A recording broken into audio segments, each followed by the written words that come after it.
네, 기준금리를 이 정도까지 내렸다면 시장은 당장 어떤 반응을 보일지, 그래서 이 유례없는 금리 인하는 결국 우리 경제에 어떤 영향을 줄지 경제팀 강나림 기자에게 몇 가지 질문 더 해보겠습니다. 자, 강 기자. 네.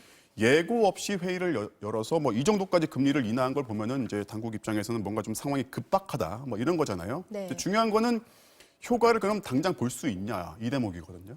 네, 금리를 내리는 건 대출이나 투자를 조금이라도 더 쉽게 해서 소비 투자 심리를 살려보자는 거죠. 그런데 오늘 우리 주식시장을 비롯해서 아시아 증시 상황을 보면요, 낙관할 수는 없습니다. 오늘 새벽 미국에서 큰 폭으로 금리 인하 소식이 전해졌는데도 시장의 반응은 냉소적이었다고 볼 수 있는데요. 지금의 경제적 위기 상황은 금리를 낮추고 돈을 푼다고 해서 해결될 성격이 아니라고 보는 겁니다. 2008년 금융위기 때만 해도 은행과 투자사들의 위기로 돈줄이 막힌 거라 그때는 금융기관들을 지원하고 돈을 풀어서 어느 정도 해결이 됐는데 지금은 실물 경제도 무너지는 상황이거든요. 사람들이 외출을 안 하니까 돈을 안 쓰고 이동이 제한되니까 수출도 줄고 있는 거죠. 따라서 금리 인하만으로는 큰 해결책이 되기는 어렵다는 지적이 많습니다.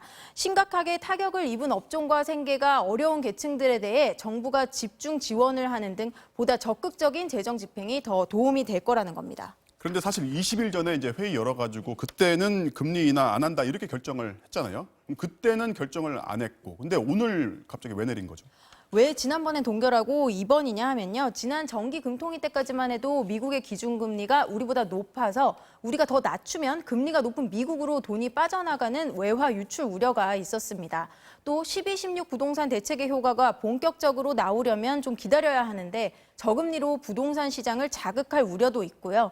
하지만 오늘 새벽 미국 연준이 금리를 제로 수준까지 내리면서 이런 부담들이 덜어진 것으로 보입니다.